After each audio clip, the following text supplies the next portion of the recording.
So during the last 2 weeks, we had quite a bit of a debate online. And yesterday. And as well as yesterday with all kinds of consciousness-altering substances.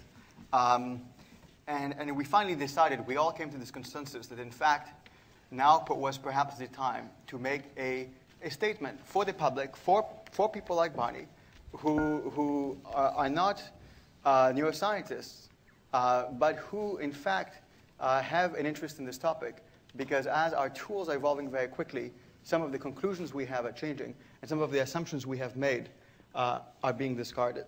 And it might be obvious to everybody in this room that animals have consciousness. It's not obvious to the rest of the world. It's not obvious to the rest of the Western world. It's not obvious to people in the Far East and other places. It's not obvious to everybody. You have been a very, very sophisticated audience, and this has been an amazing lineup of speakers. Not everybody has this kind of processing and access to such data. So I'd like to thank, obviously, the speakers, because none of this would have happened without you. Many of you came here from places near or far, Australia.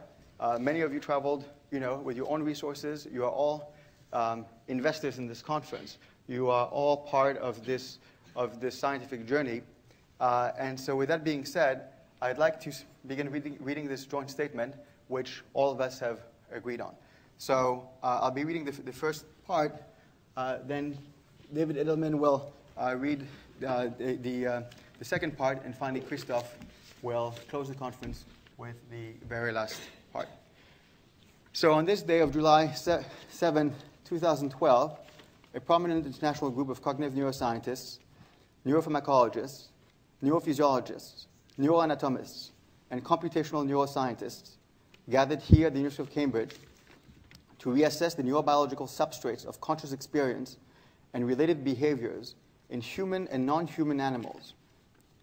While comparative research on this topic is naturally hampered by the inability of non-human animals, and often humans, to clearly and readily communicate about their internal states, the following observations can be stated unequivocally.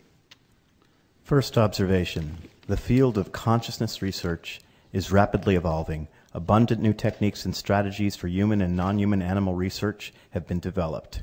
Consequently, more data is becoming readily available, and this calls for a periodic reevaluation of previous held preconceptions in this field.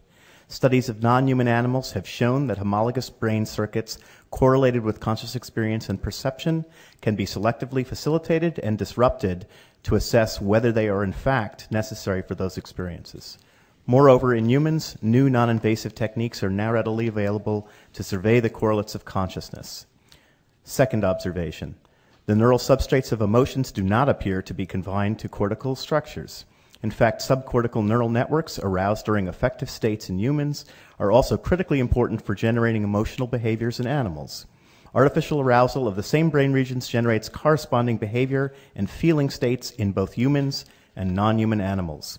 Wherever in the brain one evokes instinctual emotional behaviors in non-human animals, many of the ensuing behaviors are consistent with experienced feeling states, including those internal states that are rewarding and punishing. Deep brain stimulation of these systems in humans can also generate similar affective states.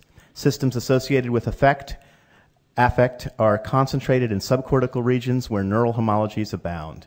Young human and non-human animals without neocortices retain these brain-mind functions. Furthermore, neural circuits supporting behavioral, electrophysiological states of attentiveness, sleep, and decision-making appear to have arisen in evolution as early as the invertebrate radiation, being evident in insects and cephalopod mollusks, e.g. octopus.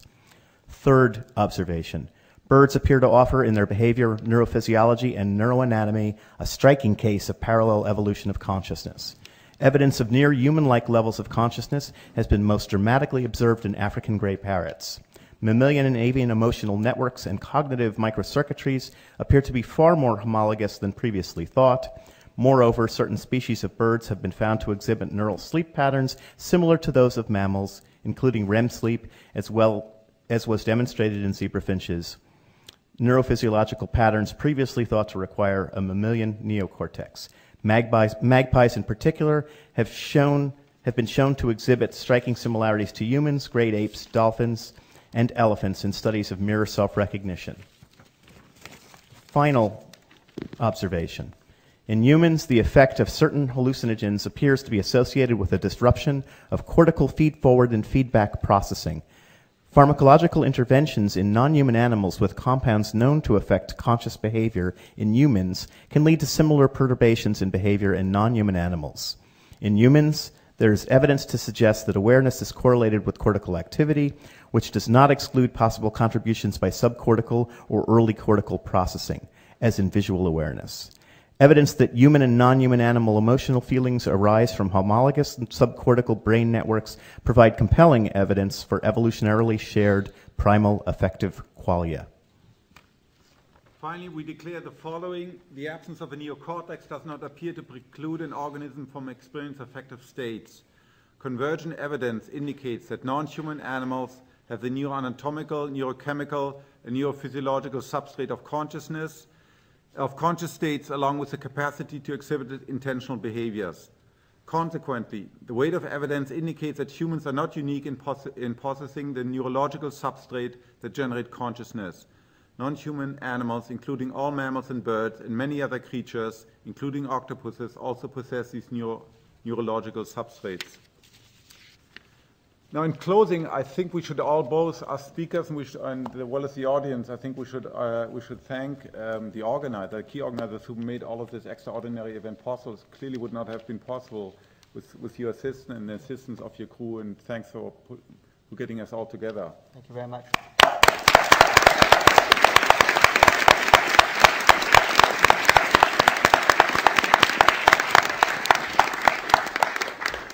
Thank you very much. The Francis Crick Memorial Conference on Consciousness in Human, Non-Human Animals is now closed.